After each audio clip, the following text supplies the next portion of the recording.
हमारे चैनल को सब्सक्राइब करें और बेल आइकन दबाएं। चलिए सर, अजिंक्य मीडिया में इंटरव्यू दे रहा है, वो आपका बेटा है। व्हाट रबिश, वो हमारा बेटा कैसे हो सकता है? बकवास है ये अपोजिशन वालों की चाल है हमें बदनाम करने की। नमस्कार, मैं सीनियर इंस्पेक्टर रंजीत ठाकुर और क्राइम पेट्रोल दस्तक के इस भाग में आपका स्वागत करता हूं। आज मैं आपको एक ऐसा केस दिखाने जा रहा हूं जो अपने आप में यूनिक है, क्योंकि एक समय में इस केस ने पूरे हिंदुस्तान को हिलाकर रख दिया था। एक वरिष्ठ नेता के चरित्र को संदेह के घेरे में खड़ा कर दिया था। लीडिंग पार्टी के नेता यशवंत मिश्रा की कुर्सी और उनकी साख दोनों को हिलाकर रख दिया था। यशवंत मिश्रा को खुद के बारे में एक ऐसी खबर मिली जिसे वो मानने के लिए तैयार ही नहीं थे। सर, आपके बेटे अजिंक्य ने आपके ऊपर जो आरोप लगाया, क्या वो सच है? देखिए, इसके बारे में मुझे कुछ नहीं कहना है। चलो हटिए, चलो चलो सर, प्लीज। एक मिनट। लेकिन उनके ना मानने से कुछ नहीं हुआ, क्योंकि ये खबर पूरे देश में फैल चुकी थी। सारे अखबार, टीवी चैनल्स, यहाँ तक कि चाय की दुकानों और आम लोगों के ड्राइंग रूम में भी यही चर्चा का विषय था। यशवंत मिश्रा का इतना लंबा पॉलिटिकल करियर खतरे में पड़ गया था और इस खबर से पीछा छुड़ाने के लिए वो कुछ भी करने के लिए तैयार थे। पैसा देख और इस तमाशे को यही खत्म कर। तू क्या मेरा मुंह देख रही है? समझा अपने बेटे को, नहीं तो सिर्फ इनका ही नहीं, आपका भी बेटा हूं मैं। तुझे पता है तू किसके साथ बात कर रहा है?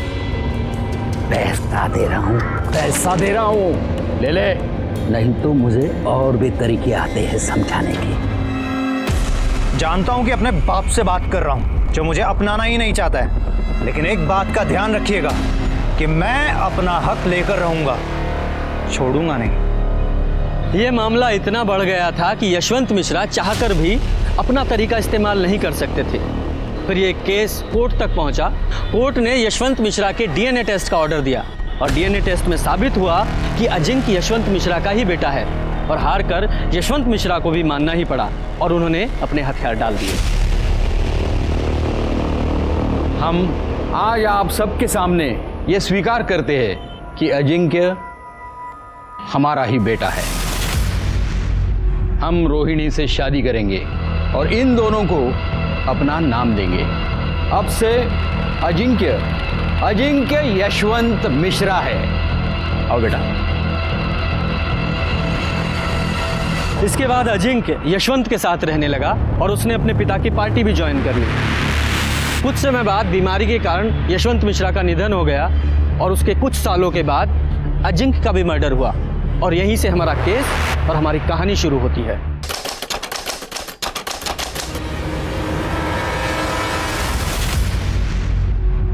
हॉस्पिटल लाने से पहले इनकी डेथ हो चुकी थी। डेथ का कोई रीजन? डिटेल एग्जामिन के बिना कुछ कहा नहीं जा सकता है। नाक से ब्लड आया है और गर्दन के ऊपर भी काफी निशान है।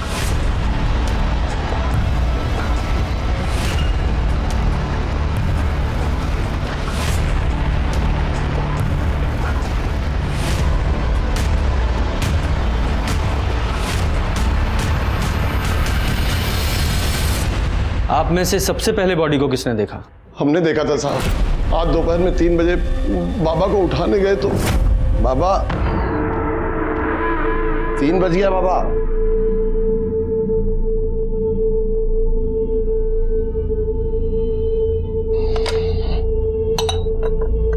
बाबा बाबा प्रोजेक्टा बिटिया, क्या हुआ एकनाथ? बाबा उठ नहीं रहे हैं, चाय नहीं पी है, 3 बज गए।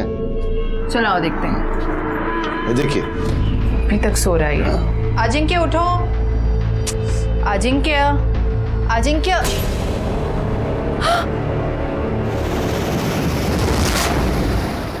आप दोनों के अलावा उस समय घर में और कौन था? घर में एक नौकर और था, राजू। या क्या फालतू सवाल पूछ रहे? जब आपकी आंखों के सामने ये लड़की बैठी है जिसने मेरे बेटे को मार डाला, उसके बावजूद आप इतने विश्वास से कैसे कह सकती हैं कि इन्होंने मारा है? ये चुड़ैल, आप इसकी भोली भाली सूरत पे मत जाइए। इसकी वजह से एक माँ को अपने बेटे से दूर होना पड़ा। इसकी वजह से मैं बगल वाले घर में रहती हूँ। इसने माँ बेटे को दूर कर दिया, इसकी वजह से सब हो गया है। आप अपने बेटे के साथ नहीं रहती, उसके बगल वाले घर में रहती हैं। अच्छा, आपने आखिरी बार अपने बेटे को कब देखा था?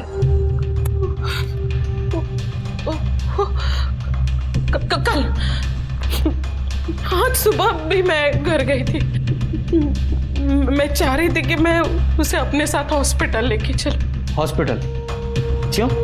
डायबिटीज के कारण मेरे पाँव में स्वेलिंग था। मैं चाह रही थी कि मैं अपने बेटे के साथ हॉस्पिटल जाऊं। मैं उसके लिए उसे पूछने के लिए उसके घर गई तो एक नाथ ने बताया कि वो सोया है। फिर मैं खुद अकेली आ गई हॉस्पिटल। जब आप अपने बेटे के घर गई थी तो आपकी बहू प्राजक्ता भी वहीं थी? मुझे नहीं पता, मैंने पूछना जरूरी नहीं समझा। और जब यहाँ आई तो मुझे पता चला कि मेरे बेटे को भी यहीं ला रहे।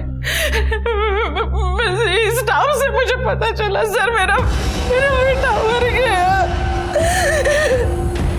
लेकिन सर मेरा बेटा मरा नहीं, इसने उसे मार डाला सर। ये चुड़ैल मारा। आप शांत हो जाइए प्लीज। सिस्टर को लेके रिलैक्स।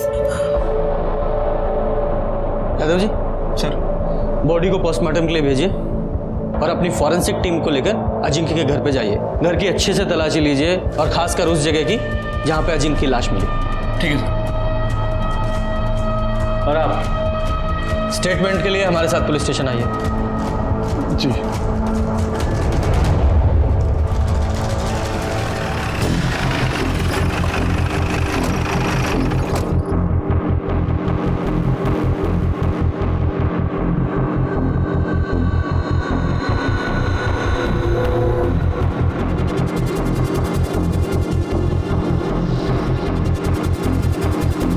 ये ब्लड सैंपल कलेक्ट कर लो और ये चादर को भी फॉरेंसिक के लिए भेज दो।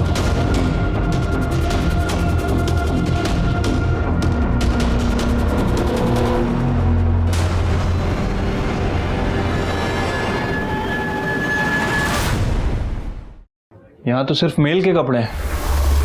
तुम्हारी मैडम का सामान कहाँ है? साहब, उनके कपड़े उस कमरे में है, वो उसी बेडरूम में रहती है ना। वो वहाँ रहती है? हाँ साहब, जब से प्राजक्ता बिटिया ब्याह के आई हैं, तब से दोनों अलग बेडरूम में रहते हैं। हमने कभी दोनों को एक कमरे में साथ रहते नहीं देखा। दोनों हस्बैंड वाइफ एक ही घर में रहते हुए अलग अलग बेडरूम में सोते थे, ऐसा क्या? कहा जाने साहब, हमने तो बस इतना देखा कि प्राजक्ता बिटिया अलग कमरे का खूब फायदा ले रही। फायदा उठा रही थी मतलब ये कि हम एक दिन किसी काम से राजू को ढूंढ रहे थे, तो हमने देखा कि राजू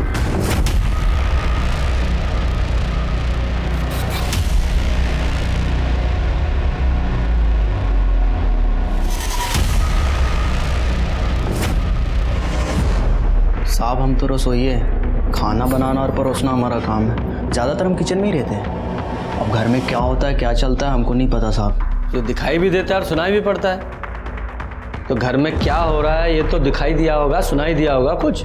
या खाना बनाने के अलावा प्राजक्ता मैडम के पैरों की मालिश से फुर्सत नहीं मिलती? ऐसी बात नहीं है साहब। हाँ, हमने 1-2 बार पैर जरूर दबाए थे जब उनकी तबीयत खराब थी। ये लीजिए मैम साहब पानी।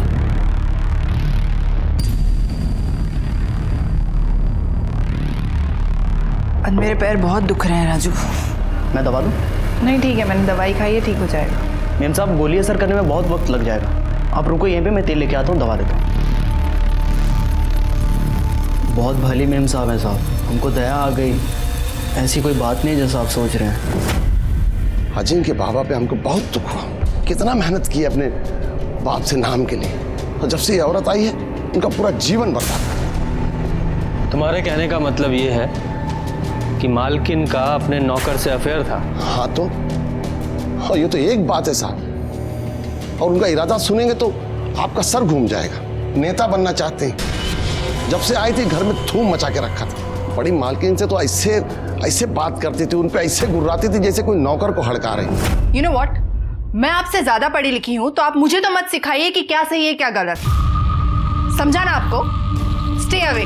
बड़ी मालकिन अपना इज्जत बचाने के लिए साथ वाले छोटे घर में रहने चली गई। बाबा पहले से ही शराब पीते थे। बड़ी मालकिन के चले जाने के बाद दिन रात शराब पीने लगे। दोनों में खूब झगड़ा होने लगा। पूरा घर कुरुक्षेत्र बन गया। बाबा इस बात के लिए इतना टेंशन लिए कि 2 बार तो उनका बाईपास सर्जरी हो गई और डॉक्टर ने तो दारू पीने के लिए सख्त मना किया था, पर बाबा किसी की नहीं सुनते थे। आपने अजिंक्य को आखिरी बार जिंदा कब देखा था? कल शाम को जब लखनऊ कैंट से लौटे थे। लखनऊ कैंट क्यों गए थे?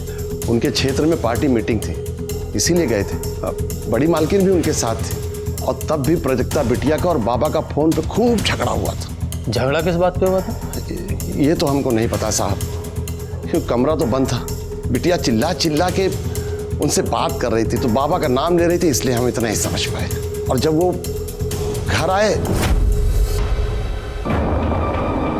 अरे कम से कम अपनी कॉन्स्टिट्यूंसी में तो संभल के रहो। जनता पर क्या असर जाएगा कि उनका नेता 24 घंटे शराब में धुत रहता है? तुम्हें मेरे पीने से प्रॉब्लम है ना, तो मैं और पीऊंगा। एकनाथ, टेबल लगाओ, अभी हम और पिएंगे। फिर वो देर तक शराब पीते रहे। रात के 10 बजे के आसपास हमने खाना लगाया। वो खाना खाए और सोने चले गए। हमने भी सब समेट के रख दिया और हम भी सोने चले गए। दूसरे दिन उठे, बाबा रोज 1-1.5 बजे तक उठ जाते थे। 3 बज गए तो उठे नहीं थे। सुनीता जी, सर, इनसे सबकी डिटेल्स ले लो, जाइए।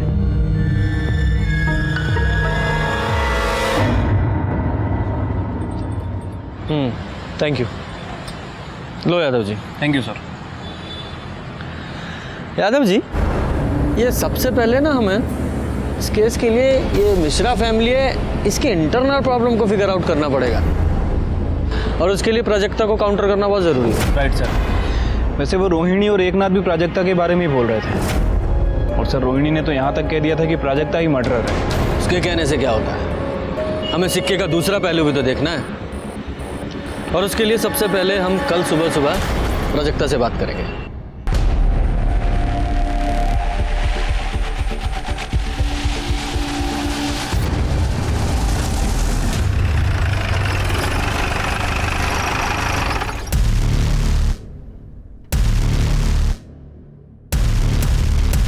वैसे तो आपकी और अजिंक्य की पूरी शादी मीडिया ने कवर की थी, पर हमें उससे पहले से जानना है कि आप अजिंक्य से कब और कैसे मिले।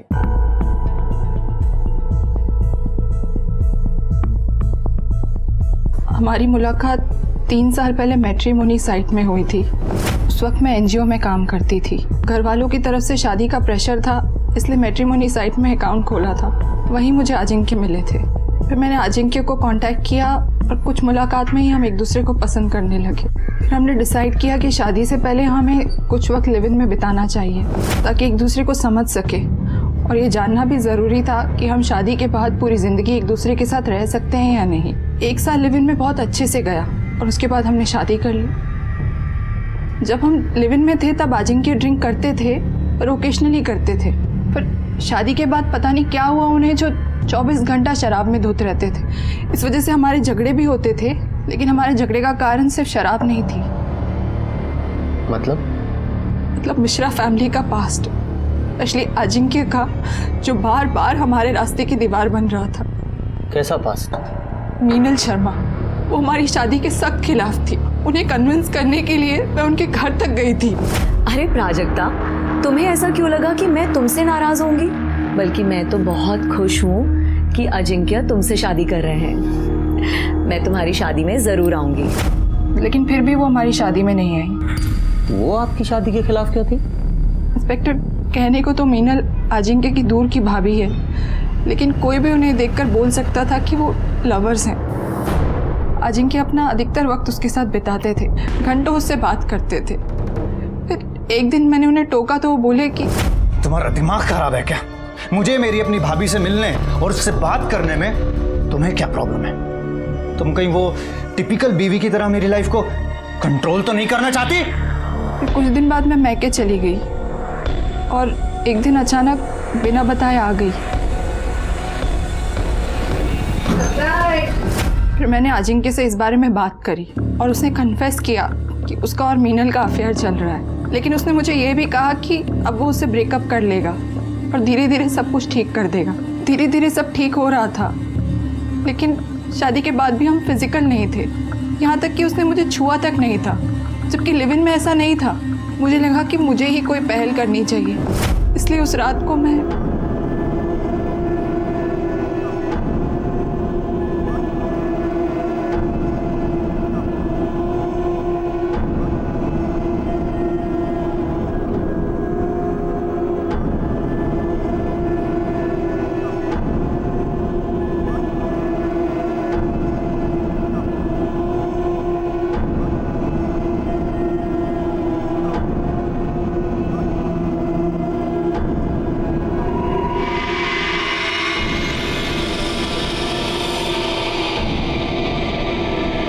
अजिंक्य ने कभी मेरे पास आने का इनिशिएटिव नहीं लिया। यहाँ तक कि हमारे बीच में ऐसा कुछ नहीं था जो एक पति पत्नी के बीच में होना चाहिए।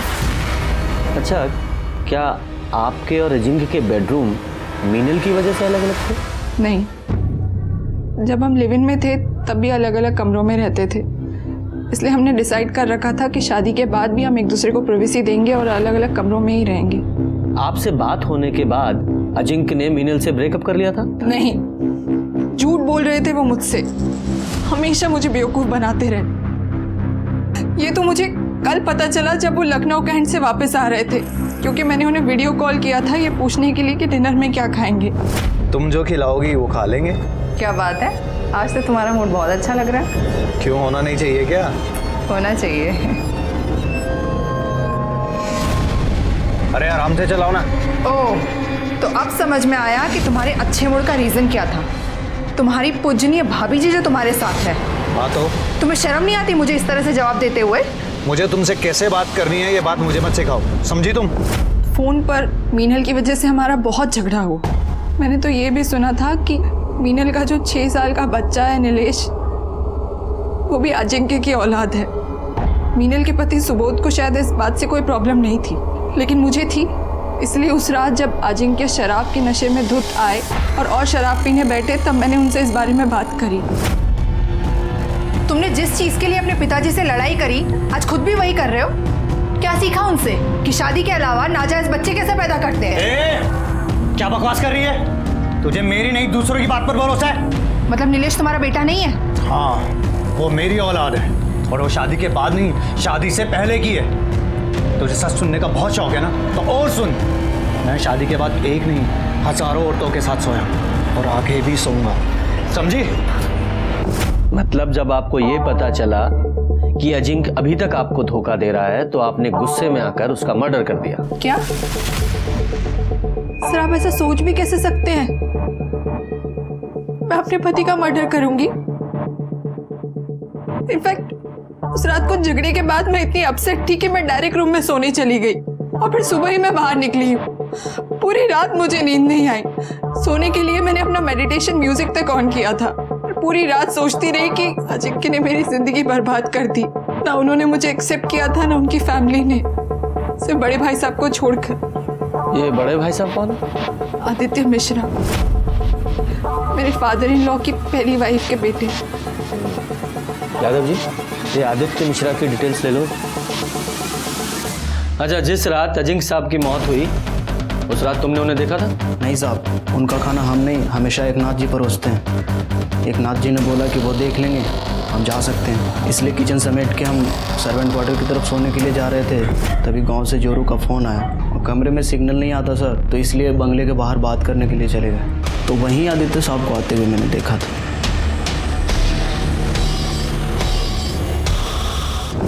ये आदित्य कितने बजे आए थे? 11 बजे के आसपास आए होंगे सर। और वापस कितने बजे गए? वही आधे घंटे के बाद, 11:30 बजे के आसपास। यकीन से कह सकते हो कि वो हड़बड़ी में निकले थे, मतलब जल्दबाजी में थे? हाँ साहब, वो एकदम हड़बड़ी में थे और तेजी से निकल गए। अच्छा, उस रात वो अजिंक्य से मिले थे? कुछ झगड़ा वगैरह हुआ था आपस में दोनों का? साहब, हम बाहर हेडफोन लगा के अपनी जोरू से बात कर रहे थे, इसलिए अंदर का कुछ सुना नहीं। और अजिंक्य बाबा से तो हम कोसों दूर रहते थे साहब, वो बहुत बकलोल आदमी थे। उनकी माताजी भी उनके पीने और बुरी आदतों से परेशान रहती थी। हम एक दिन अपने कानों से सुने थे, वो बोल रही थी कि उसको भगवान उठा ले तो सुकून मिले। यादव जी सर, इसकी डिटेल्स ले लो और ये आदित्य को पुलिस स्टेशन बुलाओ पूछताछ के लिए। ठीक है सर। पोस्टमार्टम रिपोर्ट का क्या हुआ? कल तक आ जाएगी sir.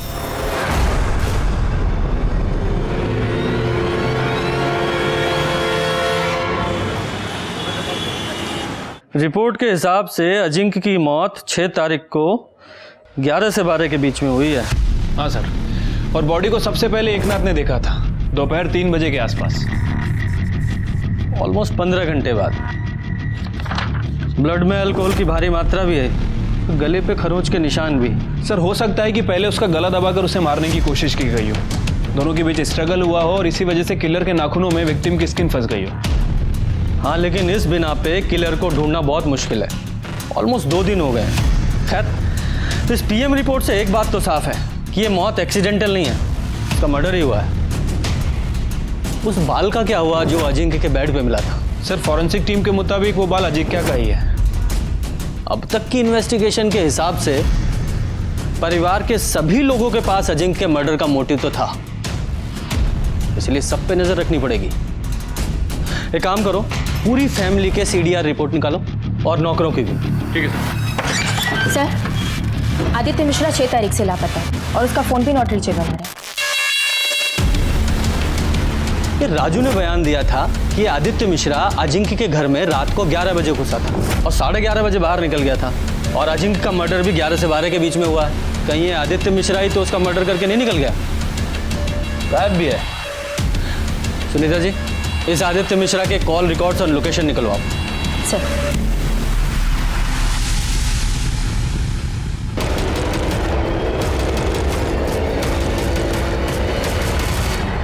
Ajinkya Mishra murder case में पुलिस के हाथों अब तक कोई सबूत नहीं लगा।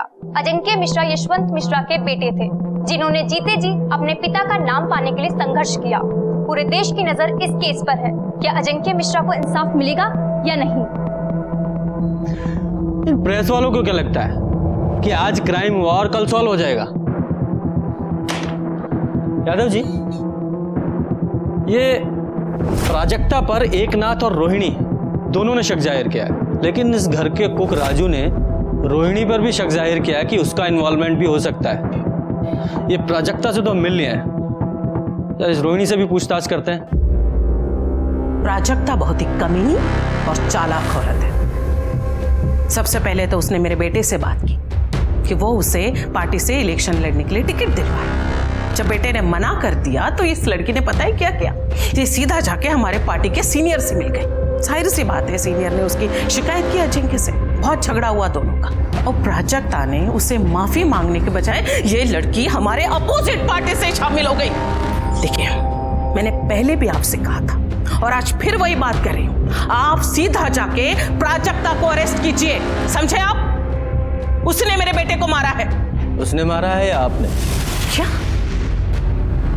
क्या बकवास कर रहे हैं आप? अरे बेटा था वो मेरा। हाँ, वही बेटा जिसकी शराबखोरी, अलग अलग औरतों के साथ नाजायज संबंधों, पार्टी में उसकी इमेज खराब और टिकट ना मिल पाने के कारण आप परेशान थी, उसी बेटे की बात कर रहा हूँ। हाँ थी, मैं परेशान थी, पर इसका मतलब ये नहीं कि मैं अपने ही बेटे का मर्डर कर दूं। 6 तारीख की शाम से रात तक आप कहाँ थी? 6 को मैं अपने बेटे के साथ लखनऊ कैंट से वापस आ रही थी। हमारे पार्टी की एक मीटिंग थी। रास्ते में मेरे बेटे को प्राजक्ता का फोन आया। पता नहीं क्या बात थी, लेकिन उन दोनों में बहुत झगड़ा हुआ। बहुत गुस्से में था अजिंक्य तक। फिर उसने मुझे घर ड्रॉप कर दिया और वो चला गया। प्राजक्ता ने इसलिए झगड़ा किया क्योंकि मीनल आप लोगों के साथ थी। हाँ तो फर्क क्या पड़ता है उससे? ये प्राजक्ता है ना, उसे पहले से पता था कि अजिंक्य अपने भाभी को बहुत मानता है, उनको आदर देता है, सम्मान देता है। अब अगर किसी के दिमाग में गन घुसी हो ना, तो उसे कोई कुछ नहीं कर सकता। लेकिन प्राजक्ता का कहना तो यह है कि उसने अजिंक्य और मीनल को एक साथ बेड पर देखा था, और अजिंक्य ने एडमिट भी किया है कि नीलेश उसका और मीनल का बेटा है। छी छी छी छी छी छी छी। मरे हुए इंसान के बारे में इतना गंदा कैसे कोई बोल सकता है भला? और आप भी इंस्पेक्टर, उसकी ये सब बेतों की बातों पे आप भरोसा कर रहे हैं? देखिए मैडम, हम सिर्फ अपना काम कर रहे हैं। अच्छा ये बताइए, 6 तारीख को आप लोग जब लखनऊ कैंट से लौटे तो पहले आपने मीनल को काकोरी नगर छोड़ा, उसके बाद आप लोग घर आ गए, है ना? जी नहीं, उस रात मीनल यहीं रुकी थी मेरे साथ मेरे घर पे। दूसरे दिन सुबह वो काकोरी नगर के लिए चली गई। वो बेचारी तो मेरी तरह सदमे में है। उसे तो विश्वास ही नहीं हो रहा है कि अजिंक्य अब हमारे बीच में नहीं है। मुझे एक बात समझ में नहीं आ रही है, आप इन सब फालतू बातों में वक्त बर्बाद करने के बजाय आप मेरी बात क्यों नहीं सुन रहे? आप जाकर प्राजक्ता को अरेस्ट क्यों नहीं कर रहे हैं? हमें आपकी बातों को फॉलो नहीं करना है, लॉ को फॉलो करना है। और जरूरत पड़ी तो दोबारा आपसे मुलाकात होगी।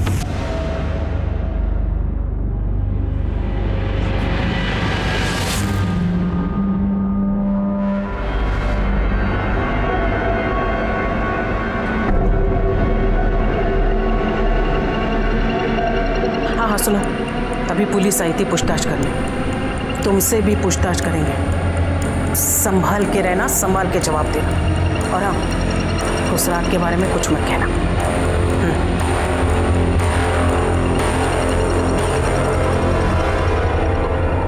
यादव जी सर, ये रोहिणी बार बार प्राजक्ता को ब्लेम कर रही है, इसका कोई तो रीजन होगा। कुछ तो है जो इस फैमिली में चल रहा है। इस रोहिणी की स्टोरी को भी क्रॉस चेक करना पड़ेगा। और ये अजिंक्य की भाभी मीनल, इससे भी मिलते हैं, पता तो चले कि ये प्राजक्ता झूठ बोल रही है सच।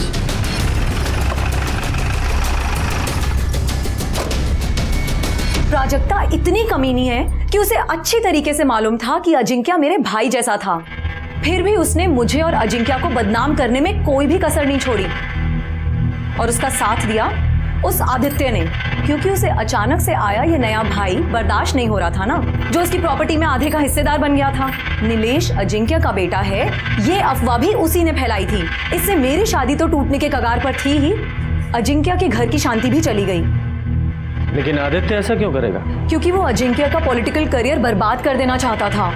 एक बात बताइए, 6 तारीख को आप अजिंक्य के साथ लखनऊ कैंट क्यों गई थी? क्योंकि वो चाहता था कि मैं उसके साथ जाऊं। मेरे साथ वो रिलैक्स फील करता था और उसका असर भी हुआ।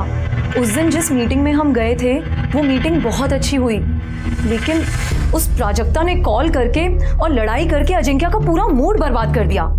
अच्छा, अजिंक्य ने आपको रोहिणी जी को ड्रॉप किया, उसके बाद आप अजिंक्य से मिली थी? नहीं, रोहिणी जी और मैं जब घर पहुंचे तो उसके बाद हमने खाना खाया और मैं वहीं सो गई। फिर अगले दिन सुबह उठी और कैब लेकर सीधा यहाँ काकोरी नगर अपने घर आ गई। सर, अजिंक्य की मौत में प्राजक्ता का ही हाथ है। वो और उसकी तांत्रिक माँ ने मिलकर ही अजिंक्य की जान ली है। मतलब ये कि उसकी माँ जादू टोना करती है। और ये मैं ऐसे ही नहीं कह रही हूँ, ये मैं एक्सपीरियंस से आपको बता रही हूँ। जब प्राजक्ता ने मेरे और अजिंक्य के बारे में अपनी माँ के आगे बकवास की तो वो यहाँ मेरे घर मुझसे लड़ने के लिए आई थी। दूर रहना अजिंक्य से। अगर तूने मेरी बेटी का घर तोड़ा तो मैं तुम्हारी गृहस्थी भी बसने नहीं दूंगी। ये देख रही हो, इसमें तुम्हारी जान बसी है। इसमें मेरी जान है। आज मुझे समझ में आया कि तुम्हारी बेटी का जो पागलपन है ना, वो कहाँ से आया है। अपने ये पत्थर लो और निकलो यहाँ से, वरना धक्के मार के बाहर निकाल दूंगी, समझी? उसका मजाक उड़ाना मुझे बहुत भारी पड़ा। रात तक नीलेश को हाई फीवर हो गया था। सारे ट्रीटमेंट कराए, दवाइयाँ बदली, डॉक्टर बदले, लेकिन फीवर जा ही नहीं रहा था। मेरा बच्चा दिन पर दिन कमज़ोर हुए चला जा रहा था। सर, वैसे तो मैं इन सब बातों में विश्वास नहीं करती हूँ। फिर एक दिन मुझे याद आया कि तेजस्विनी ने मुझसे कहा था कि मेरी जान उसके हाथों में है, और मेरी जान तो मेरे बेटे नीलेश में बसती है, लेकिन सवाल मेरे बेटे का था। इसलिए मैंने फौरन एक तांत्रिक को बुलाया। उसने मेरे बेटे नीलेश को देखते ही कह दिया कि उसके ऊपर जादू टोना हुआ है। उसने मेरे घर में एक यंत्र ढूंढा जो तेजस्विनी यहाँ छोड़ के गई थी। मैंने फौरन उस यंत्र को जला दिया और पीछे गार्डन में जाके उसे गाड़ दिया। सर, आप चाहें तो मैं आपको वो यंत्र दिखा सकती हूँ। नहीं, कोई ज़रूरत नहीं है। वैसे भी उसके बाद तो आपका बेटा ठीक हो गया होगा, है ना?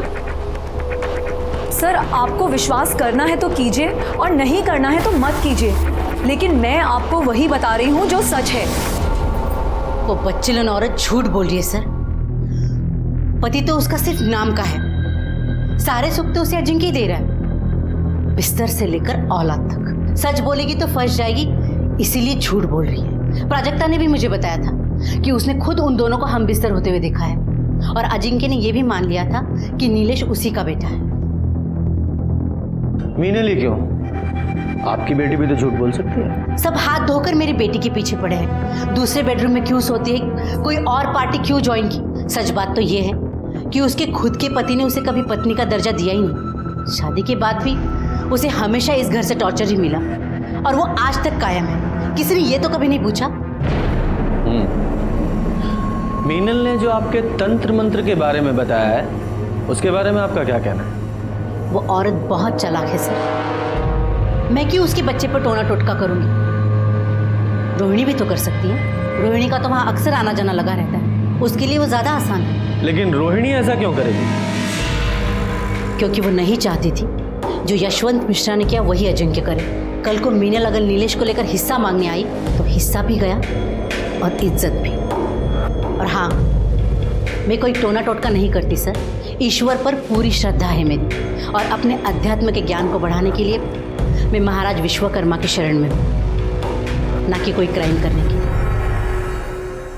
परिवार के सभी लोग एक दूसरे पर इल्जाम लगा रहे थे, लेकिन जैसे जैसे इन्वेस्टिगेशन आगे बढ़ रही थी, ये साफ हो गया कि सभी के पास अजिंक्य मर्डर का मोटिव था। मर्डर वाली रात घर पर सिर्फ 3 लोग थे, प्राजक्ता, उनका नौकर एकनाथ और कुक राजू।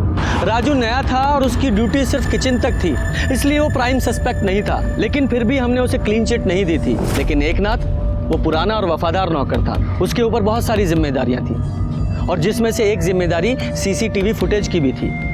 इसलिए हमने सोचा कहीं उसने रोहिणी या आदित्य के कहने पर ही तो अपनी वफादारी दिखाने के लिए अजिंक्य को नहीं मार दिया। और तभी हमें अजिंक्य के मेन गेट की सीसीटीवी फुटेज में कुछ पॉसिबिलिटी नजर आई। ये देखिए सर, ये रात 10:30 बजे का फुटेज है।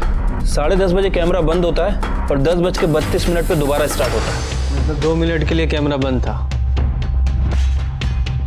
अरे देखो, राजू फोन पे घर से बाहर निकल रहा है बात करते हुए, और ये आदित्य ये अंदर जा रहा है। क्या टाइम है? 11 बजे। आगे करो। 11:28 पे ये बाहर निकल रहा है। एक और बात सर, ये देखिए, ये रात 12:30 बजे का फुटेज है। 12:30 बजे कैमरा ऑफ होता है और 12:45 पे दोबारा ऑन होता है। दोबारा ऑफ किया गया 15 मिनट के लिए, और पहली बार 2 मिनट के लिए। ये दोनों बार सीसीटीवी किसने ऑफ किया होगा? घर में तो 3 ही लोग थे, प्राजक्ता, एकनाथ और राजू। यादव जी, हो सकता है इन्हीं कुछ मिनटों में इस केस का सॉल्यूशन छुपा हो। अब मानते हैं कि सीसीटीवी की जिम्मेदारी हमारे ऊपर थी साहब, लेकिन हमको नहीं पता कि कैमरा ऑन ऑफ कब हुआ सर। हमने देखा नहीं, क्योंकि ऐसा पहले कभी हुआ नहीं सर। ठीक है, तुम्हारी बात मान लेते हैं कि तुम्हें नहीं पता चला कि सीसीटीवी कैमरा कब ऑन ऑफ हुआ, लेकिन तुम्हें यह तो अच्छी तरह पता था कि उस रात आदित्य घर आया था और आधे घंटे रुका था। ये बात पुलिस से क्यों छुपाई? और तूने अजिंक्य को अकेले मारा या आदित्य के साथ मिलकर मारा? और ये आदित्य कहाँ है? नहीं साहब, हमने किसी का मर्डर नहीं किया साहब। हम सच कह रहे हैं, हमने किसी का मर्डर नहीं किया। देख, सच सच बता दे, आदित्य वाली बात क्यों छुपाई? वरना ईमानदारी दिखाने लायक तू नहीं रहेगा। बोल। आदित्य पापा वो रात को 11 बजे आए थे सर। एकनाथ जी, मीनल को यहाँ बुलाओ अभी के अभी। अजिंक्य पापा को बुलाने चले गए। हम जब मीनल को बुला के आए तो आदित्य पापा बाहर आए और बोले कि अजिंक्य पापा नशे में दूध थे, उठ नहीं रहे। इतने में मीनल आ गई, तो वो मीनल से बोले कि अजिंक्य पापा को उठा कर ला। तभी पीछे दरवाजे से कुछ आवाज आई तो मीनल आई है यहाँ? जी, वो अजिंक्य बाबा के रूम में गई। अजिंक्य ने बहुत पी ली है, वो नहीं उठ रहा है। नहीं उठ रहा है? उठाओ उसे, क्योंकि मुझे आज ये बात साफ करनी है कि नीलेश अजिंक्य का बेटा है या नहीं। उससे क्या पूछना है, मैं ही बता देती हूँ। नीलेश अजिंक्य का ही बेटा है और इस प्रॉपर्टी में बराबर का हकदार भी है, और मेरे बेटे को उसका हक लेने से कोई भी नहीं रोक सकता, तुम भी नहीं, समझे?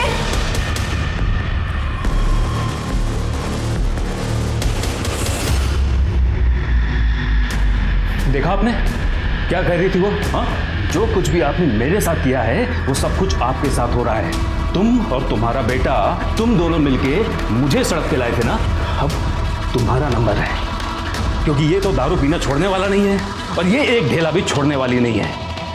यही है कर्मा, अब भुगतो। अरे आदित्य के जाने के बाद रोहिणी जी ने क्या किया? कुछ नहीं सर, वो भी वापस लौट गई थी सर। साहब हमने कुछ नहीं किया सर। गुप्ता जी, सर इसे लेके जाओ और इसकी खातिरदारी कर दो। हमने कुछ नहीं किया साहब, हमारी।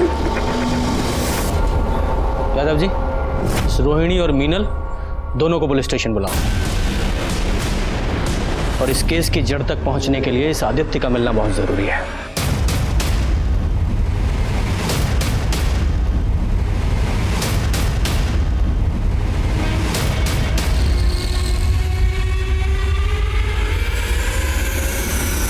ये सच है कि मेरे बेटे नीलेश का असली फादर अजिंक्य ही है। शादीशुदा होने के बावजूद मेरा अजिंक्य के साथ अफेयर था। मैं नहीं चाहती थी कि उसकी शादी किसी और के साथ हो। अजिंक्य के खाना खाने और सोने जाने वाली स्टोरी के अलावा 6 तारीख की रात को और क्या हुआ था? देखिए, एकनाथ मुझे बुलाने के लिए आया। उसने बताया कि आदित्य आया हुआ है और किसी इम्पोर्टेंट मैटर पे उसको बात करके आज ही उसे ख़त्म करना है। तो मैं पीछे के रास्ते से अजिंक्य के घर गई। आदित्य ने मुझे अजिंक्य को उठाने के लिए कहा। इतनी रात को मुझे यहाँ क्यों बुलाया है? मुझे तुमसे कुछ बात करनी है। मुझे तुमसे कोई बात नहीं करनी है। बाद में पछताने से अच्छा है कि अभी सब कुछ क्लियर हो जाए। जाओ, जाके अजिंक्य उठाओ। ठीक है। मैं अजिंक्य के रूम की तरफ जा रही थी तो प्राजक्ता के कमरे से मोटिवेशनल म्यूजिक की आवाज़ आ रही थी। मुझे लगा कि वो सो गई। अजिंक्य ने मुझे उसकी इस आदत के बारे में बताया था। मैं अजिंक्य के रूम में गई और उसे उठाने लगी। अजिंक्य, अजिंक्य उठो। मैं डर गई थी। मैंने आदित्य को आकर कुछ भी नहीं बताया। अजिंक्य ने बहुत पी ली है, वो नहीं उठ रहा है, क्योंकि वो इसका इल्जाम मेरे ऊपर ही लगा देता और मुझे ही फंसा देता। आप अजिंक्य के रूम में एग्जैक्ट कितने बजे गई? 11:15 बजा होगा शायद। 11:15। फिर? मैंने आदित्य और मीनल की सारी बातें सुनी। मीनल अचानक गुस्सा होकर वहां से चली गई। तभी आदित्य की नजर मुझ पे पड़ी। उसने आकर मुझे चेतावनी दी कि कैसे प्राजक्ता और मीनल दोनों मेरी जायदाद हड़पना चाहती है। फिर आपने क्या किया? कुछ नहीं। फिर मैंने रोहिणी जी को वहां आते देखा, लेकिन अनदेखा कर दिया और वहां से जाने का नाटक किया। आदित्य ने रोहिणी जी से क्या कहा मैंने ये भी सुना। आदित्य उसके बाद वहां से चला गया।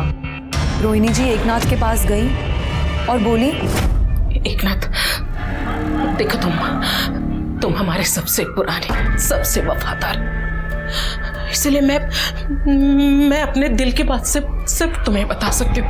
देखो, हम ना पहले ही अजिंक्य की वजह से हमारे परिवार पे बहुत सारी मुसीबतें आई हैं। मेरे घर को बर्बाद होने से बचा लो।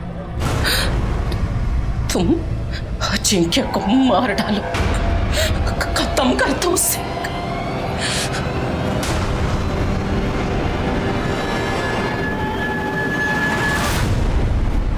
तो तुम्हारी इस कहानी के अनुसार रोहिणी एकनाथ से एक मरे हुए आदमी को मारने के लिए कह रही थी। मैं कहानी नहीं बना रही हूँ सर, मैं सच कह रही हूँ। यादव जी, अगर इस मीनल की बात माने कि उसने रोहिणी को एकनाथ से यह कहते सुना कि एकनाथ जाकर अजिंक्य को मार दे, तो ये बात सही नहीं लगती, क्योंकि जिस समय वो कह रही थी उस समय तक तो अजिंक्य मर चुका था।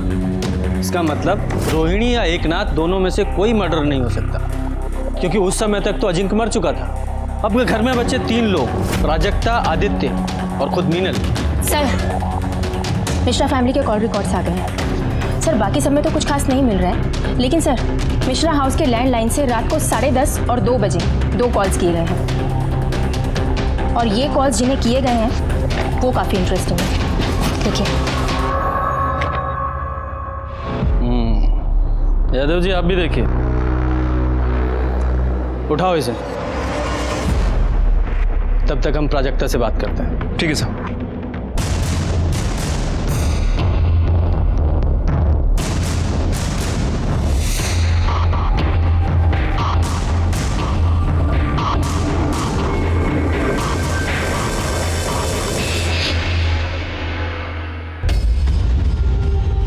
खाना लाए हैं।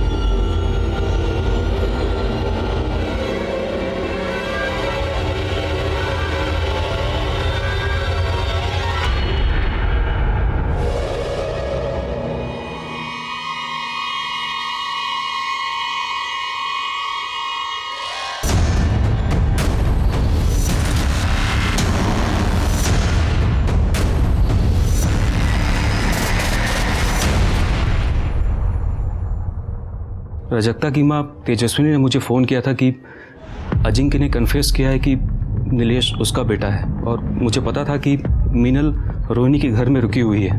मैं मीनल और अजिंक्य से सिर्फ ये कंफर्म करना चाहता था कि नीलेश अजिंक्य का बेटा है या नहीं, और इस सिलसिले में मीनल और रोहिणी ने आपको जो कुछ बताया है वो सच है, लेकिन ये सच नहीं है कि मैंने अजिंक्य को मारा है। रात को 11:05 पर जब तुम अजिंक्य के रूम में गए तो वहां क्या देखा? मैं जैसे रूम के अंदर गया तो मैंने देखा कि वो अजिंक्य उठो। जाओ। अजिंक्य उठो, मुझे तुमसे कुछ बात करनी है, उठो। जाओ। अजिंक्य। हाँ। उस रात मैं अजिंक्य के घर से अपने घर लौटा तो मैंने देखा कि मैं अपना अस्थमा का पंप अजिंक्य के घर में ही भूल गया हूँ। तो मैं इसे लेने के लिए रात को करीब 12:30 बजे उसके घर गया। तब मैंने सोचा कि मैं पीछे के दरवाजे से एक नाथ से मंगा लूंगा, लेकिन जब मैं वहाँ पहुँचा तो मैंने देखा कि घर का दरवाज़ा खुला हुआ था और प्राजक्ता अपनी माँ के साथ बाहर आई। तभी अचानक पीछे से किसी ने मेरे सर पे वार किया और मैं बेहोश होकर गिर पड़ा।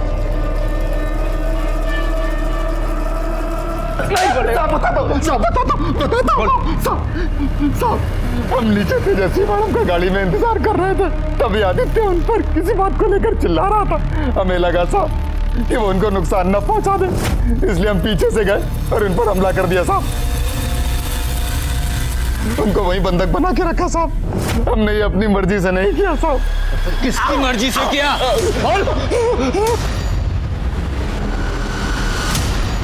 तो 6 तारीख की रात को आप अजिंक्य के यहाँ गई थी, है ना?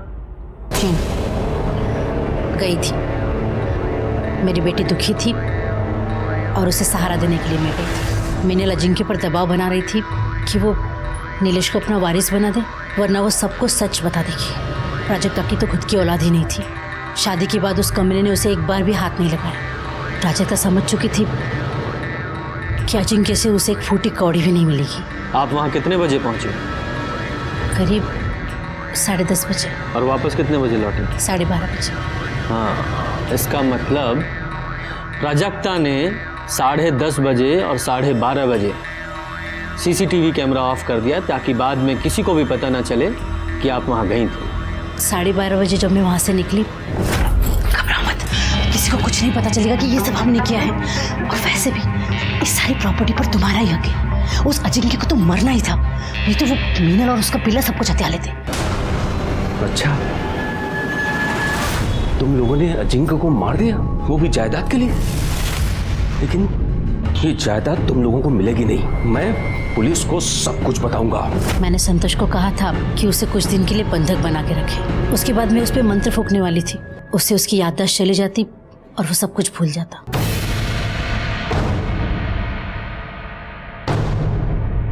मैं बताता हूं 6 तारीख की रात को एग्जैक्टली क्या हुआ था। अजिंक्य के खाना खाने और सो जाने के बाद तुम अपने रूम में गई, वहां से रोते रोते अपनी मम्मी को फोन किया, उन्हें अपनी दुख भरी कहानी सुनाई। उन्होंने आपको सलाह दी अजिंक्य को मार दो और उसमें वो तुम्हारी हेल्प करेगी।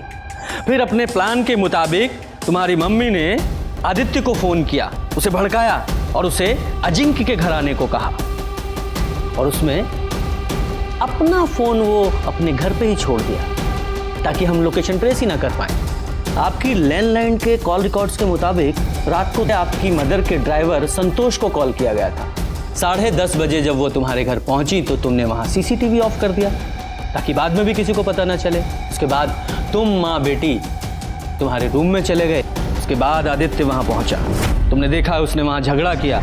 तुम लोगों ने सोचा कि इस झगड़े का फायदा उठाया जाए, और जब आदित्य अजिंक्य के कमरे से बाहर निकल रहा था उसके बाद तुम दोनों माँ बेटी उसके रूम में गए और तुमने अजिंक्य को गला दबाकर मारने की कोशिश की, जिस कोशिश में उसकी गर्दन की स्किन तुम्हारी नाखूनों में आ गई। तो फिर भी नहीं मरा तो तुमने तकिए से उसका दम घोट दिया। वो बेचारा विरोध भी नहीं कर पाया क्योंकि वो शराब के नशे में धुत था।